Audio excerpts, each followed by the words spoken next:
오늘 성경 본문은 로마서 15장을 마무리하는 말씀입니다. 우리 삶이 하나님의 말씀에 일치되어 가기를 소망합니다. 16장으로 되어 있는 로마서는 마지막 16장을 보게 되시면 아는 지인들 한 명 한 명을 거명하면서 문안 인사를 하는 글이기 때문에 사실상 이 15장이 내용적으로는 마지막 장이다 할 수 있습니다. 그리고 오늘 본문은 이 15장에서도 이제 마지막 부분입니다. 로마 교인들에게 편지를 쓰면서 바울 목사님은 이렇게 구성을 했습니다. 먼저 꼭 가르쳐야 하는 내용인 복음의 정수를 세세하게 잘 설명했습니다. 그리고 이 복음을 따라 세워진 교회가 어떻게 이 말씀을 실천해야 하는지, 특별히 로마 교회가 겪고 있는 당면 문제를 실전 과제로 풀어주었고, 이제 마지막으로 우리 15장에서는 로마 교회에게 마치 친한 친구에게 또 사랑하는 가족에게 부탁하듯이 바울 목사님은 로마 교인들에게 앞으로 이어질 당신의 목회와 선교 사역의 일정, 계획 등등을 공유하고 구체적인 제목으로 기도까지 부탁합니다. 그러고 보면 목회자와 교회는 그렇게 함께 하나님의 나라를 세워가는 동역자고 멀리 있어도 하나인 공동체입니다. 그래서 또 오늘 본문은 목회자와 교회 그리고 함께 이루어가는 선교라는 삼각관계를 보여주는 아름다운 이야기다 할 수 있겠습니다. 그리고 또 오늘 본문은 우리 성도들에게 복음의 은혜를 받은 신앙인으로서 어떻게 교회를 세워가며 어떻게 선교를 이루며 살아갈 것인지 알려주시는 말씀이기도 합니다. 우리 먼저 22절과 23절 두 절 말씀을 함께 읽겠습니다. 같이 보여주시고요. 시작. 그러므로 또한 내가 너희에게 가려 하던 것이 여러 번 막혔더니 이제는 이 지방에 일할 곳이 없고 또 여러 해 전부터 언제든지 서바나로 갈 때에 너희에게 가기를 바라고 있었으니, 바울 목사님은 복음을 전하러 간다 할 때, 선교하러 간다 할 때 어디로 갈 것인가 정하는 기준이 있었습니다. 그것은 지난 시간에도 나누었지만 무엇이었냐면 한 번도 복음을 들어본 적이 없는 곳으로 간다. 이것이 기준이었습니다. 그래서 바울 목사님의 최종 목적지는 서바나, 요즘으로 표현한다면 스페인이었습니다. 왜 그랬을까요? 우리 로마 교회를 나누고 있는데 지금 로마 교회야 다른 지역에서 복음을 들었던 사람들이 워낙 큰 도시니까 하나 둘 이렇게 유입되는 가운데 믿었던 사람들이 각양 다른 배경에서 예수를 믿게 된 사람들이 도시에 모여들었다가 자생적으로 생겨난 교회였지만 그 영향이 스페인까지는 미치지를 못하고 있었던 겁니다. 그래서 믿는 사람도 적었고 교회가 세워지기에는 아직 어려운 상황이어서 한마디로 미전도 지역이었던 겁니다. 게다가 당대 사람들에겐 스페인을 앞두고 뭐가 있습니까? 거대한 대서양이 바다가 가로막고 있지 않습니까? 그러니까 발로 밟을 수 있는 가장 먼 곳이었기 때문에 육지의 끝이다, 땅 끝이다 생각했던 겁니다. 역사를 우리가 알고 있는 역사를 돌이켜보더라도 그 당시까지만 해도 아직 아메리카 대륙이며 남극, 북극 등등 발견되지 않은 시점이었기 때문에 로마, 세상의 중심인 로마까지 전해진 복음이 이제 마지막 남은 지역 땅끝 스페인까지만 전해진다면 말씀 그대로 땅끝까지 이르러 내 증인이 되라 하신 지상명령을 성취한다. 충분히 그렇게 생각할 수 있었을 겁니다. 바울 목사님 본인이 세운 기준으로 보아도 미전도 지역을 가는 일이기도 했고 또 예수님께서 남겨주신 사명으로 보아도 땅끝으로 가는 선교 여행, 그래서 본인의 최종 목적지를 삼았음이 틀림없는 것 같습니다. 그리고 또 한편으로 보면 바로 이 비전, 마지막 미전도의 땅끝 스페인까지 가리라, 이는 바울 목사님의 야망이었습니다. 우리 지난 시간에 나눴던 야망에 대한 설명을 잠깐 했죠. 그런데 2025년을 사는 우리가 볼 때는 어떻습니까? 땅끝이 아니지 않습니까? 아직 대항해 시대, 발견의 시대가 펼쳐지기 한참 전이었기 때문에 지리적인 지식이 너무 제한적이었다 보니 바울 목사님의 야망이 지금 우리의 시선으로 볼 때 혹 무지해 보이지는 않습니까? 그렇다면 스페인까지만 생각하고 아메리카며 아시아도 계산해 넣지 못했던 목사님의 야망은 불완전하고 헛된 꿈이었을까요? 우리가 또 그 사실을 보게 되면은 우리 인생에 있어서도 결국 어떤 야망을 품어봤자 결국 다 헛수고하는 것이 아닐까. 어떻게 생각하십니까? 그렇지 않습니다. 우리가 발견할 수 있는 사실은 무엇입니까? 하나님은 인간의 제한적인 시야와 능력과 열정을 통해서도 하나님의 비전을 이루어 가신다는 사실입니다. 하나님께서 땅끝이라고 스페인이 나의 비전이라고 말씀하신 바가 없습니다. 바울이 자신의 한계 속에서 자신이 알고 있는 모든 것을 총망라해서 품었던 개인적인 야망이었습니다. 그렇다고 어떤 야망이 비전이 되고 야망을 이루기 위해서는 2000년 뒤의 지식까지 다 알아야 쓰임받는다는 것도 아닙니다. 물론 우리가 한계가 뚜렷하고 연약하고 지식도 부족하지만 그럼에도 지금 내게 허락하신 자리에서 맡겨진 가정, 맡겨진 관계, 맡겨진 교회를 내가 지금 아는 지식과 지혜와 경험과 통찰을 총망라해서 마음 다해 감당할 뿐입니다. 물론 우리의 헌신은 제한적이고 불완전하고 어설플 수밖에 없을 겁니다. 그러나 하나님은 그것을 귀하게 보십니다. 그리고 그것을 하나님 나라를 위해 들어서 사용하십니다. 말씀 준비하는데 먼저 중풍병자의 네 친구가 떠올랐습니다. 누가 고치십니까? 예수님이 고치십니다. 그런데 누구를 통해서 고치십니까? 4명의 친구들을 통해서 고치십니다. 그 친구들이 예수님이 정형외과 쪽을 잘 하시는지 재활의학과 쪽이신지 잘 모릅니다. 현대의학의 지식 같은 거 2000년 뒤에나 우리가 가진 지식 같은 것 없었습니다. 그러나 딱 한 가지 자기가 아는 것에 충실했습니다. 무엇입니까? 예수님은 구원하신다. 예수님은 고치신다. 물론 친구들이 아니었어도 친구들의 손을 거치지 않는다고 해도 아마 예수님께서 고치겠다 하셨으면 찾아가서라도 고치셨을 겁니다. 그러나 그들의 헌신을 지붕을 뜯고 침상을 내리던 그 궁리하고 마음 쓰고 수고했던 그 수고를 왜 성경에 기록하셨겠습니까? 주님은 그 수고를 귀하게 보시고 주님의 일을 하시는 통로로, 주님께서 주님의 일을 하시는 통로로 삼으시는 겁니다. 바울 목사님께서 자신의 모든 것을 들여서 헌신했을 때 비록 그의 지평은 고작 스페인까지였지만 그런 제한적인 지식 안에서도 최선을 다했고 순종했고 그렇게 살아냈습니다. 그 결과 하나님은 바울 목사님을 들어 쓰셨고 하나님의 역사는 스페인에서 멈춘 것이 아니라 바울 목사님보다 훨씬 크신 하나님께서 그의 수고를 들어서 온 세상으로 복음을 전하는 일에 사용하셨습니다. 그래서 우리에게까지 복음이 전해졌을 뿐만 아니라 오고 오는 세대 가운데 수많은 사람을 깨우치고 일으키셔서 선교의 역사가 이어지고 있는 것 아니겠습니까? 지금 이 시대에도 계속해서 새로운 땅끝을 자기 선교의 지평으로 삼는 이들이 야망을 품고 도전하고 또 하나님께서는 그 야망들을 바로잡으시기도 하시고 사용하기도 하시면서 하나님의 나라를 세워가시는 줄로 믿습니다. 그렇습니다. 우리는 내 한계가 뚜렷하다고 해도 하나님께서 정하신 큰 방향을 맞춰서 살아가는 겁니다. 땅끝까지 복음을 전하라. 그 주님 명령에 우리 모두 순종하며 기회가 닿는 대로 협력하며 살아가는 겁니다. 우리가 다 알고 있다고 해서 순종할 수 있는 것은 아니지 않습니까? 나보다 더 크신 하나님께서 어련히 이런 상상을 해봤는데 오케스트라 지휘자처럼 음악을 다 만들어내시지 않겠습니까? 그저 우리가 할 일이라면 신뢰하며 지휘자를 신뢰하며 내게 부여된 악보 위에 맡은 파트를 최선을 다해 제때에 연주하는 것 아니겠습니까? 그러기에 우리 보고 생활과 가정을 다 내팽개치고 모두 다 목사되고 선교사로 떠나라 그리 말씀하시지 않습니다. 각 개인에게 부여된 환경과 상황이 다 다르고 또 그 환경과 상황 속에서 각자가 감당할 과제들이 있습니다. 그 자리에서 어떻게 하면 하나님의 그 방향성을 내 삶의 방향성과 일치할 수 있을까 고민하고 모색하고 도모하고 궁리하면서 나의 음표를 멋지게 연주할 그 야망을 품어야 하는 줄로 믿습니다.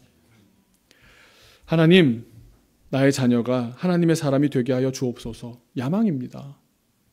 하나님, 우리 가정이 어느 한 나라의 다음 세대를 일으키는 가정이 되게 하여 주옵소서. 야망입니다.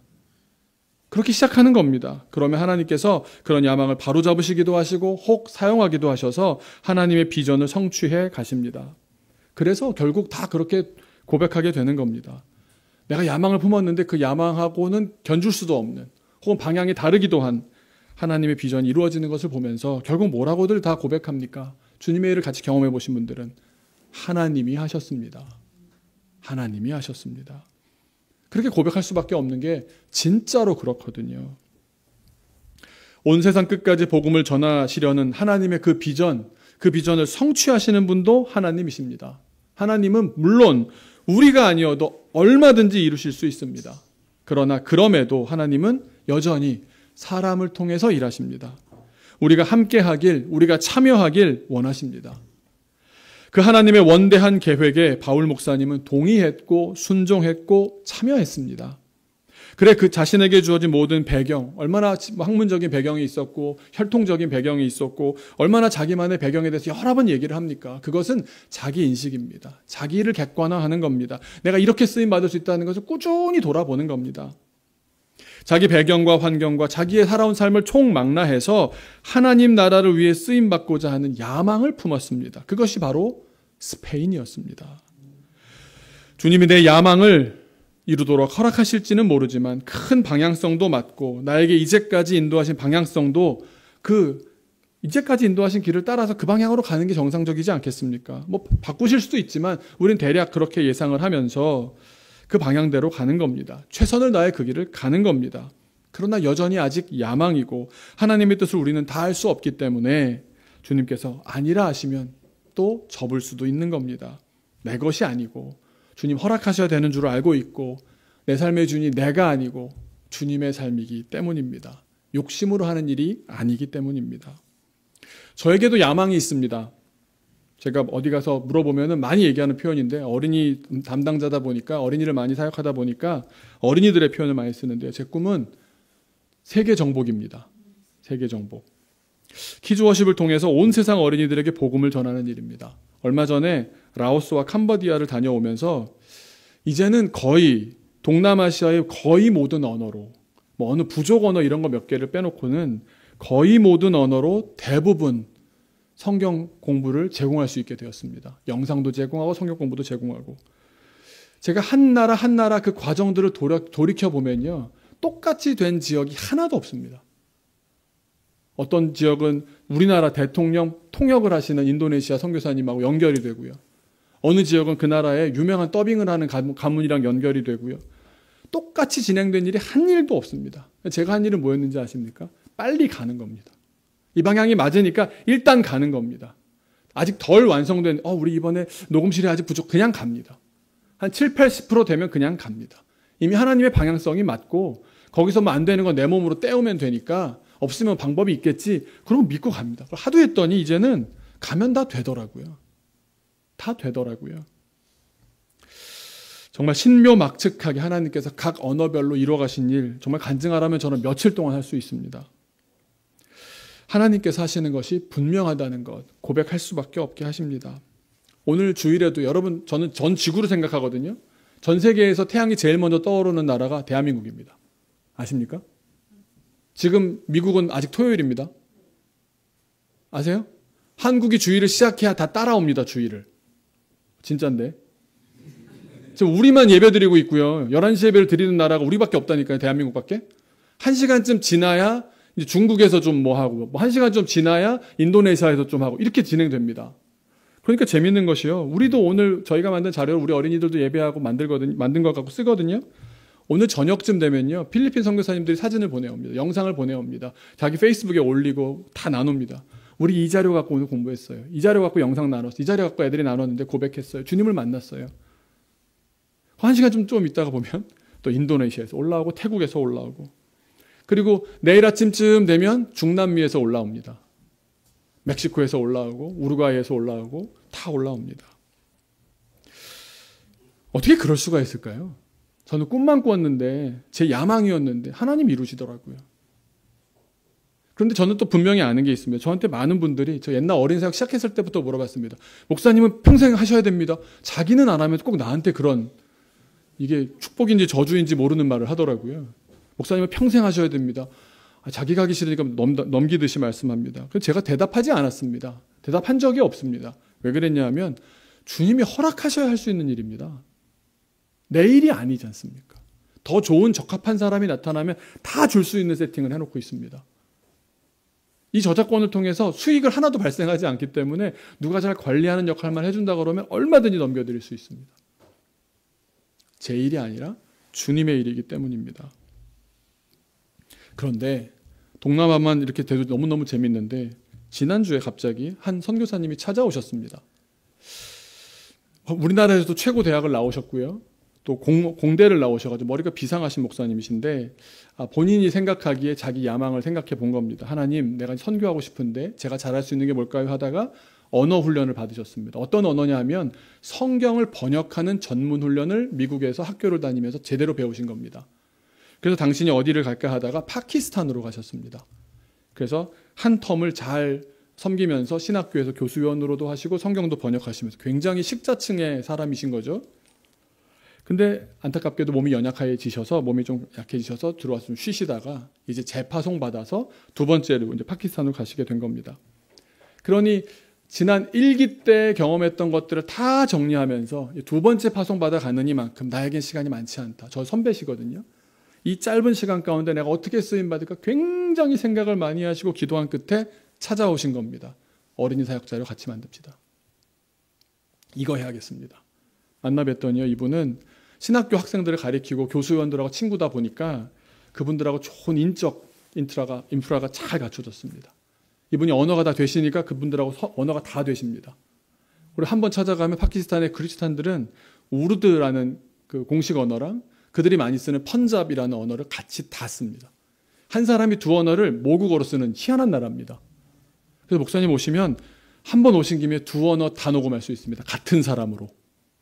그것도 참 반가운 일입니다. 저희가 못 알아들어서 그렇지 그분들은 다 알아들으니까.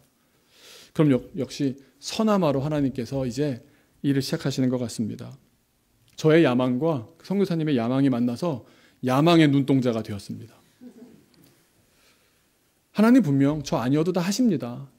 그런데 지금 저도 저를 돌아보면 저는 외대를 나왔고 언어를 관심 있어 하고 사람 만나는 게 두렵지 않고 여행 다니는데 체력적으로 하등 힘든 거를 모르겠습니다. 그럼 저에게 맞는 쓰임새에 따라 하나님 저를 사용해 주세요.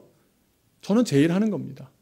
그러면 선교사님들은 대부분 한 지역에서 한 국가만을 위해서 열심히 일하고 계시는데 그분들을 두루두루 만나면서 죄 만나고 위로하고 또 함께 도모하고 하나님의 일을 만들어 갑니다. 그럼 또 친구가 생기니까 얼마나 좋은지 모릅니다. 거의 40개 언어로 저희가 그렇게 만들면서 하나님께서 우리가 가진 야망도 들어서 쓰시기도 하고 또 하는 가운데 얼마나 저희가 조정이 많았겠습니까? 이게 아니구나, 이렇게 해야겠구나, 저렇게 해야겠구나, 더 좋은 사람을 붙여주시기도 하고 이 과정을 나섰기 때문에 겪을 수 있었습니다. 여러분 야망 있으십니까? 하나님 나라를 향한 야망도 없으십니까? 기도하고 있는 제목 없으십니까? 시작하셔야 됩니다. 하나님께서 그 과정 가운데 새롭게 만드시기도 하시고 조정해 주시기도 하고 알려주시기도 하면서 반드시 이루실 줄로 믿습니다. 우리는 모릅니다. 주어진 자리에서 그저 하나님의 땅끝까지 복음을 전하라는 하나님의 비전을 붙잡되 내 현실에서 해볼 수 있는 노력들을 경주하는 나의 야망을 따라 언제 어떻게 얼마나 이루어질런지 전혀 모릅니다만 그렇게 모른 채로도 하나님의 꿈을 함께 꾸며 살아가는 겁니다. 중요한 것은 시대와 개인의 한계 속에서도 하나님은 한 사람 한 사람의 야망과 열정을 통해 하나님의 비전을 이루어 가신다는 사실입니다. 그래서 그의 야망이 이루어졌느냐는 그다지 중요한 문제가 아닐 수가 있습니다. 이렇게 한번 물어보면 그걸 확인할 수 있는데요. 그래서 결국 바울 목사님은 스페인에 가셨을까요? 안 가셨을까요? 제가 다 뒤져봤거든요. 서기 92년에서 101년, 한 10년 동안 로마 교회의 감독이었던 클레멘트라는 분이 계셨습니다. 이분이 굉장히 권위가 있는 분인 것이 베드로 사도에게 직접 안수를 받았다고 전해지는 분. 그러니까 자기 삶에서 유명한 성경의 인물들 직접 눈으로 봤던 분입니다. 완전히 제1 목격자인 셈인 거죠. 교회의 아버지 교부셨습니다. 그분의 글들을 모았다고 전해지는 클레멘트의 제2 서신에는 바울 목사님의 스페인 선교 여행을 기록하고 있습니다. 그러니까 갔다는 겁니까? 안 갔다는 겁니까? 갔다는 겁니다. 그런데 또 한편으로 보면 그걸 왜 성경에는 또 안 썼대? 안 갔을 수도 있는 겁니다. 중요한 건 뭐겠습니까? 어떻게 받아들여야 되겠습니까? 갔는지 안 갔는지, 그 한 사람의 야망이 실현되었는지 안 되었는지가 성경에 기록할 만큼의 중요도를 갖고 있지 않다는 겁니다. 이루어졌어도 감사한 일이고, 이루어지지 못했어도 감사한 일이고, 그 과정 가운데 이 사람은 뭡니까? 주님과 붙어 있었다는 게 중요한 겁니다. 자신에게 주어진 소명을 따라 자신이 할 수 있는 최선을 다해 목표를 세워 야망을 품고 살아내며 진보를 이루고 전진해 나아갔다는 점이 중요한 겁니다. 그래서 제가 이것도 이 부분의 설교를 준비하다가 어떤 딱 한 가지 또 그림이 떠올랐습니다. 우리가 열매 맺는 삶을 사는 조건은 딱 한 가지밖에 없습니다. 성경에서 딱 한 가지만 말합니다. 뭡니까? 우리가 나뭇가지라고 한다면 딱 붙어 있어야 합니다. 우린 다 나뭇가지입니다. 옆에 분에게 이렇게 인사해 보시기 바랍니다. 가지가지 하십시다. 네, 내가 가지고 당신도 가지고 우린 다 가지가 되는 겁니다. 가지가지. 욕하는 거 아닙니다. 가지가지 한다 이게 아니라 당신도 가지 나도 가지 우린 가지. 줄기에 딱 붙어있는 나뭇가지는 성장합니다. 그런데 사람들은요, 자꾸 떨어져 나와서 독립하길 원합니다. 혼자서만 돋보이길 원합니다. 심지어 붙어있는 것을 거추장스럽다, 불편하다 생각합니다. 떠나면 자유로울 것이라고 자꾸만 생각합니다. 그런데 성경은 분명히 말씀하십니다. 죽는다. 우리가 생각하는 자유에는 무엇이 빠져 있는지 아십니까? 내가 누구인지에 대한 깨달음이 빠져 있습니다. 내가 죄에 너무나도 취약한 존재라는 사실을 자꾸만 까먹습니다. 젊을 때 어떻습니까? 내 건강으로 되는 것 같고요. 내 능력으로 되는 것 같습니다. 얼마든지 너끈히 인정 안 합니다. 저희도 특히 어린 청년일수록요. 고등학교 남자 청년 같은 경우는 청년이라고 봐야 돼. 청소년이라고. 그냥 다 할 수 있을 것 같은 며칠 밤도 괜찮아요. 하룻밤만 자도 그냥 피식 쓰러지면서. 내가 죄에 너무나 취약하고 내가 내 능력으로 할 수 있는 게 제한적이라는 사실이 잘 인정이 안 되는 겁니다. 그러니까 도취되고 들뜨기 십상입니다. 그러면서 내가 연약한 존재라는 사실이 증명될 때마다, 그게 현실로 드러날 때마다 자꾸만 그 사실의 결과를 회피하려고 듭니다. 자유롭다 생각하고 화려한 스포트라이트를 받을 때 그것이야말로 멋진 인생이라고 생각하지 않습니까? 물론 멋집니다. 나뭇가지에 많은 꽃이 피는데 그 조그만 거 하나로 있는 것보다야 잘라져서 꽃다발로 만들어질 때 얼마나 화려하고 아름답습니까? 또 조화롭게 꽂아둔 여러 꽃들과 함께 몇 개의 꽃들만으로 꽂혀져 있을 때 얼마나 강력한 매력을 우리 모두가 느낍니까? 그런데 줄기로부터 떨어져 나온 가지가 잠시 물바지로 버티고 며칠 더 보존제로 버틸 수 있을지 모르지만 죽습니다. 결국 죽습니다. 붙어 있어야 삽니다. 붙어 있는 방법 말고는 생명을 이어갈 방법은 없습니다. 아예 없습니다. 그래서 결국 튼튼한 나뭇가지로 성장해서 잘 붙어 있다면 다른 나뭇가지들과 함께 큰 나무를 이루는 겁니다. 우리가 할 일이 무엇입니까? 우리가 아직 줄기에 붙어 있는 작은 나뭇가지라면 다들 나무를 자라는 걸 다 보시지 않습니까? 햇빛을 향해서 어떻게 꽈서 올라가든 사이를 비집든 방향을 잡고 그 방향으로 계속 꾸준히 자라나는 겁니다. 그 방향성에 동의해서 그 방향성을 향해서 힘을 다하는 겁니다. 각각 달려있는 위치도 다르고 굵기도 다르고 생김새도 다르지만 각자에게 주어진 환경 속에서 생장을 하고 꽃을 피우고 열매를 맺습니다. 그렇게 큰 나무가 되어가는 겁니다. 그렇게 한 해 한 해 살아내다 보면 변화를 경험하게 됩니다. 화려한 변화는 아닐지 모르지만 사람들이 찾아옵니다. 쓰임받게 되기 시작하는 겁니다. 꽃나무일 때는 그 앞에서 사람들이 사진을 찍으며 추억을 만들고 또 그 더울 때는 그늘을 드리워 더위도 피하고 쉼도 누리고 결실의 계절엔 열매를 따먹기도 하고 튼튼한 가지가 되어 그네를 달아 어린아이들이 신나게 놀게도 하고 이 모든 일이 내가 혼자서 할 수 있는 일이 아닙니다. 내가 혼자 뛰어나서 이루어지는 일이 아닙니다. 나무에 붙어 있기 때문에 생명을 주시는 하나님으로부터 공급되는 그 힘이 있기에 가능한 일입니다. 바울 목사님은 예루살렘으로 가도 로마로 가도 스페인으로 가도 그 어느 환경에서라도 주님께 딱 붙어서 주님을 향한 그 방향성을 놓치지 않고 계속 두 팔을 벌리고 하나님을 향해 자라나고 계셨던 겁니다. 그 순종과 헌신을 귀하게 생각하시고 온 세상에 복음이 전해지는 일에 크게 들어서 주신 줄로 믿습니다. 우리도 주님께 붙어서 내게 주신 삶의 자리에서 믿음의 가정, 쓰임받는 인생, 그런 야망을 가지셔야 하지 않겠습니까? 주님, 우리 가정이 하나의 큰 나무가 되게 하여 주옵소서. 우리 교회가 큰 나무 되게 하여 주옵소서. 그렇게 쓰임받는 저도 또 개인도 또 우리 온 교회도 두 교회가 다 그렇게 성장하게 되기를 주님의 이름으로 축원합니다. 그런데 바울 목사님은 스페인에 가기 전에 꼭 로마를 먼저 들르려고 하셨습니다. 우리가 상식적으로도 이해가 잘 됩니다. 왜냐하면 워낙 그 당시에 가장 중심적인 도시였으니까 한 번도 간 적 없는 당대 세계의 중심지인 로마 교회로 가서 복음을 전하는 것 얼마나 영예로운 일이겠습니까? 그런데 두 가지 큰 이유가 있었습니다. 하나는 앞으로 이 로마 교회가 큰 나무로 자라나도록 든든하게 세워야겠다 생각하신 겁니다. 로마서를 이렇게 16장까지 쓰는 것만 보셔도 로마 교회에 대한 마음이 특별하다는 것 알 수 있지 않습니까? 그래서 24절을 그리고 또 한 가지는 로마의 후원을 받아서 스페인 그 땅끝까지 선교하러 가고 싶으셨던 겁니다. 이를 24절에서 이렇게 기록합니다. 24절 함께 읽겠습니다. 이는 지나가는 길에 너희를 보고 먼저 너희와 사귐으로 얼마간 기쁨을 가진 후에 너희가 그리로 보내주기를 바람이라.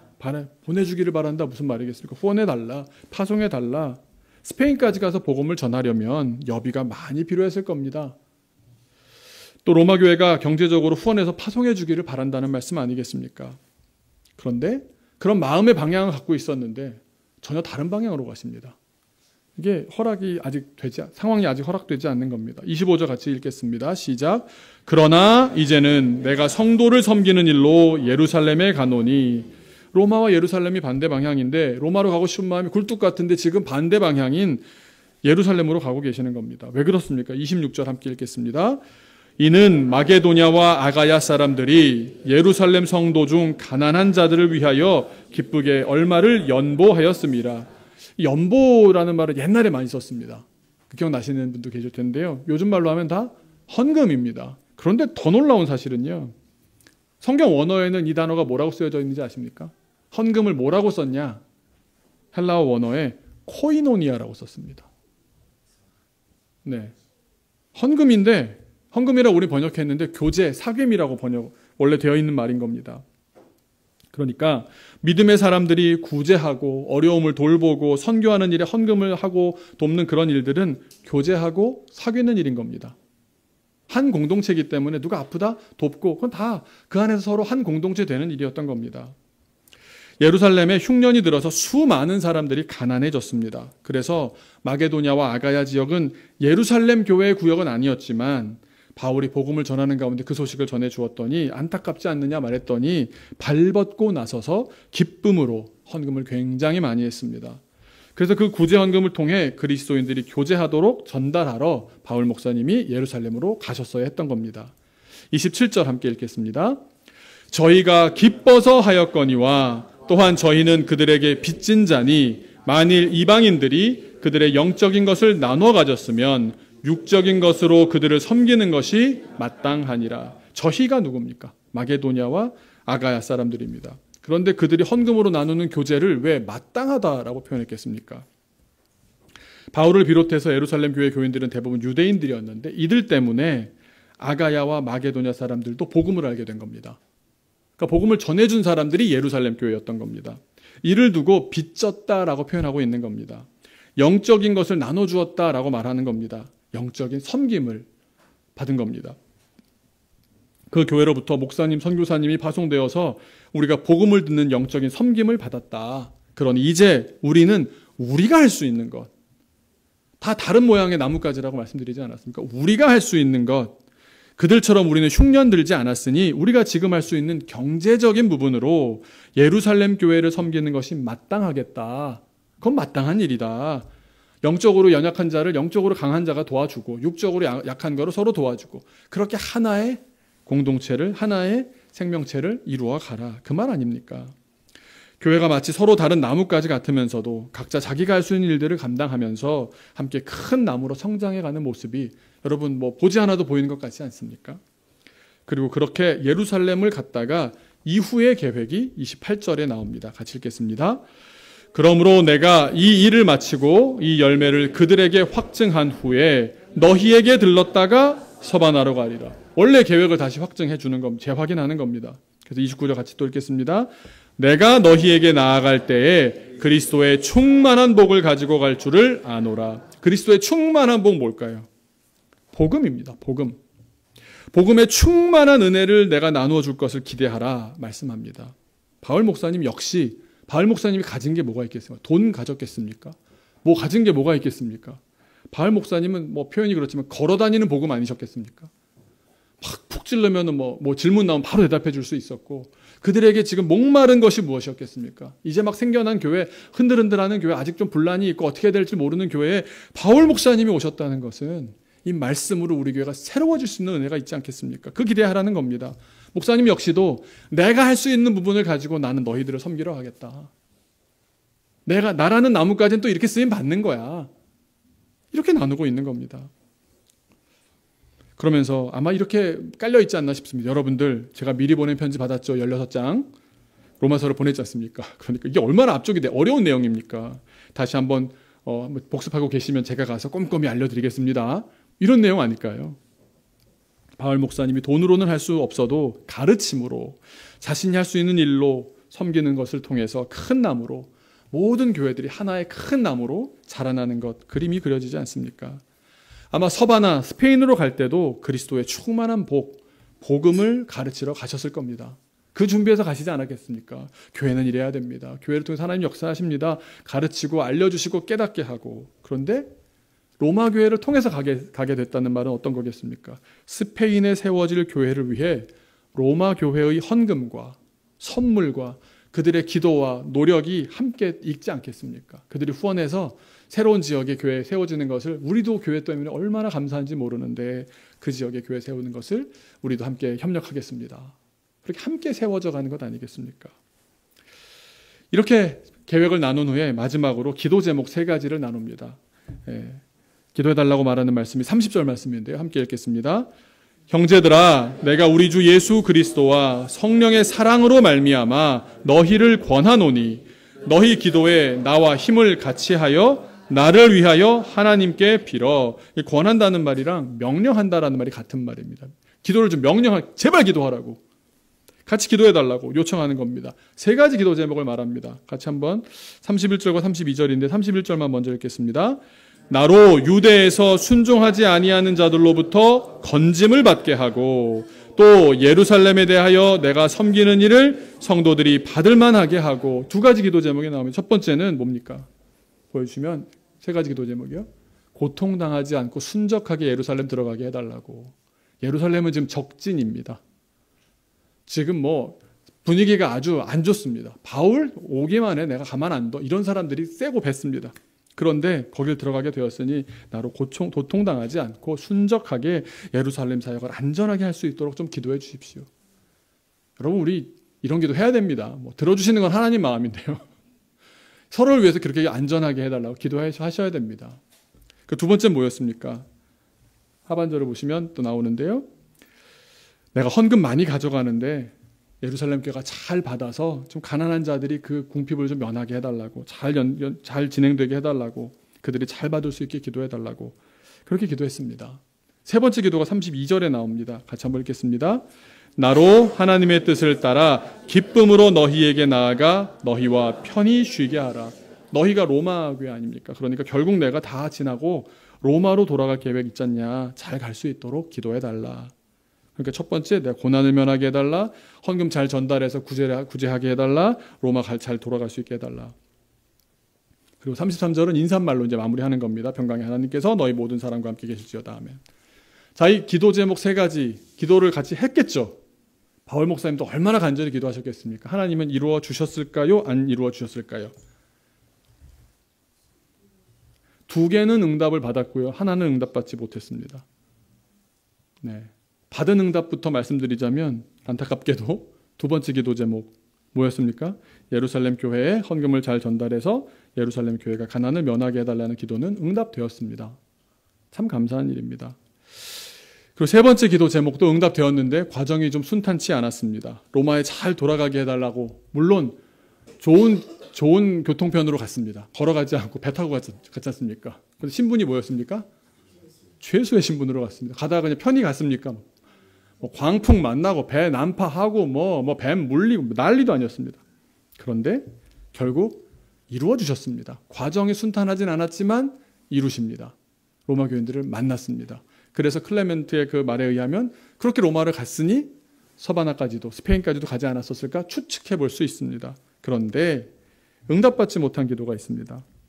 하나님께서는 바울 자신이 자신을 위해 기도했던 그 기도, 고난을 좀 면하게 해주시면 안 되겠습니까? 그렇게 중보를 많이 했는데도 바울 목사님마저도 응답받지 못했습니다. 고난을 벗어나지 못했습니다. 이렇게 기도를 부탁하고 예루살렘에 들어간 뒤에 어떤 일이 벌어졌습니까?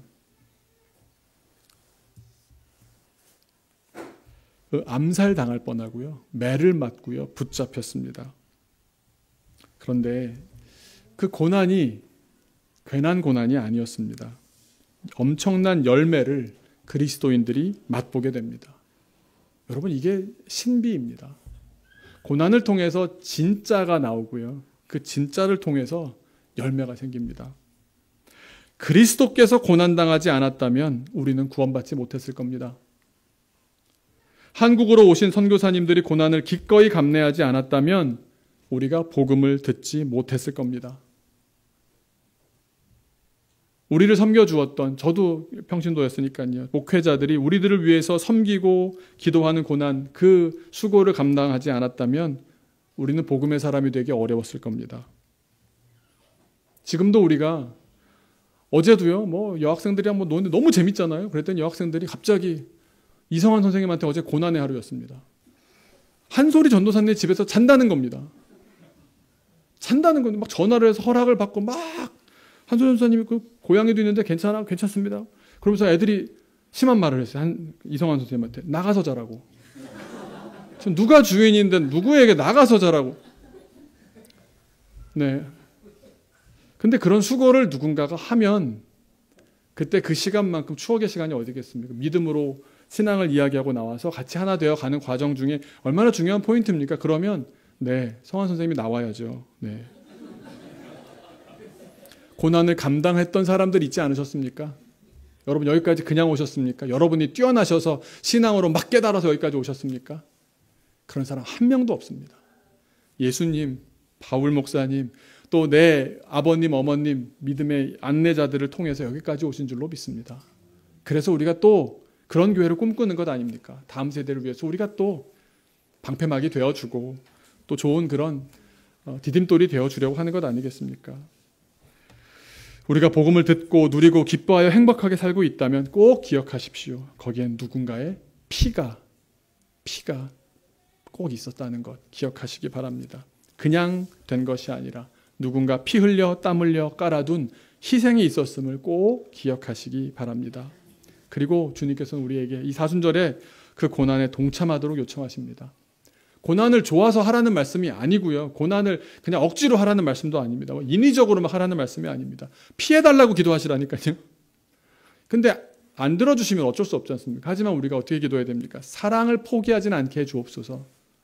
그 섬김을 포기하지는 않게 하여 주옵소서. 기도해야 하지 않겠습니까? 복음은 우리에게 요청하고 있습니다. 너희도 그 생명을 보면 가만 못 있겠지. 나도 그랬어. 너희들이 막 살아나는 거, 너희들이 행복해하는 거, 너희들이 주님 알아가는 거 보니까 나도 가만히 있을 수가 없어. 십자가까지 그냥 올라가더라야. 기억도 안 나야. 막 이러시지 않을까요? 바울 목사님 그렇게 고난받으신 결과가 뭡니까, 여러분? 무슨 뭐 개인의 영달이 뭐 없었을 텐데 가장 큰 열매가 무엇이겠습니까? 여러분, 로마 교회가 지금 뭡니까? 바티칸입니다. 종교개혁이 이루어질 때까지 1500년 교회의 역사를 이어왔습니다. 그리고 나누어지긴 했지만 카톨릭 교회 기준으로 보면 2000년 동안 교회 역사를 이어가고 있지 않습니까? 2000년의 시간 동안 도대체 얼마의 인구가, 얼마의 사람들이, 얼마의 교회가 세워지고 주님을 알게 되었으며 이 일을 어떤 계산을 할 수 있겠습니까?